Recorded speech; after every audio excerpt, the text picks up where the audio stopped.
बहुत समय पहले आर्यावर्त के मध्य में एक छोटा सा गांव था, चंदनपुर।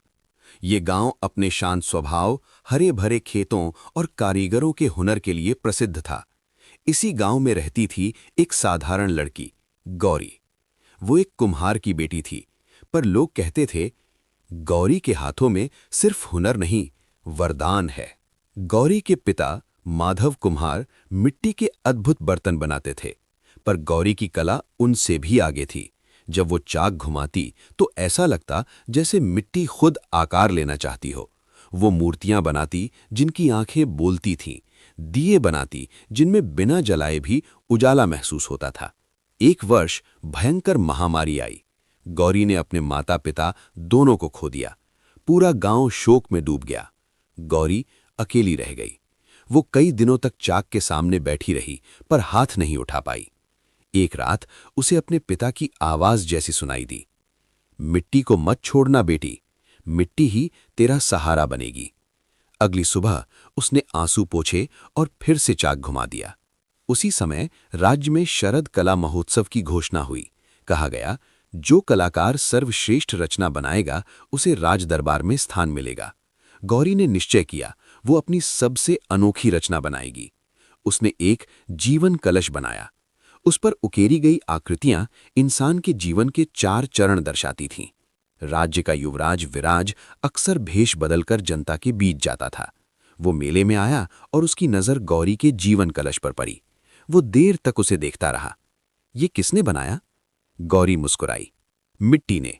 मैं तो बस माध्यम हूं। विराज पहली बार किसी के जवाब से निरुत्तर हुआ। विराज बार बार चंदनपुर आने लगा। वो गौरी से जीवन, कला और सपनों की बातें करता। गौरी को पता चल गया था कि वो साधारण युवक नहीं।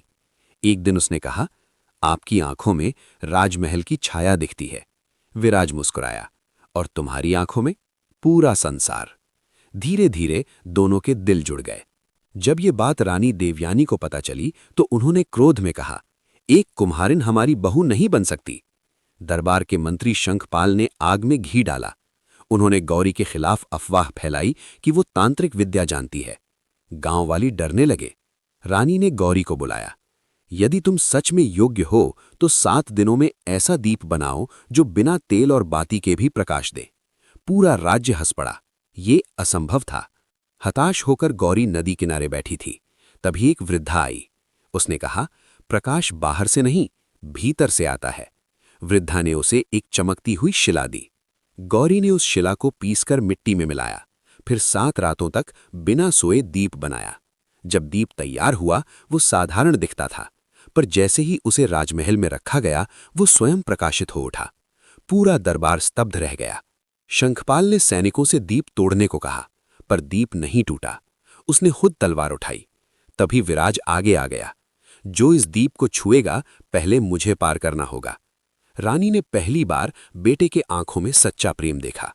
रानी सिंहासन से उतरी। उन्होंने गौरी का हाथ थामा। तुमने सिद्ध कर दिया, राजसी खून से नहीं, राजसी गुणों से इंसान बड़ा होता है। राज्य में उत्सव मनाया गया। गौरी ने महल में माटी गुरुकुल खोला, जहां हर वर्ग के बच्चे कला सीखते। विराज ने कानून बदले, जाति और पेशे के भेद समाप्त किए। दीप आत्मज्योति नाम से प्रसिद्ध हुआ। एक शाम महल की छत पर विराज ने पूछा, गौरी, तुम्हारा जादू क्या था? गौरी मुस्कुराई, मैंने बस अपने दुख को आकार दिया और वो रोशनी बन गया। और इस तरह एक कुम्हार की बेटी ने राज्य को सिखाया, सच्ची रोशनी भीतर से जन्म लेती है।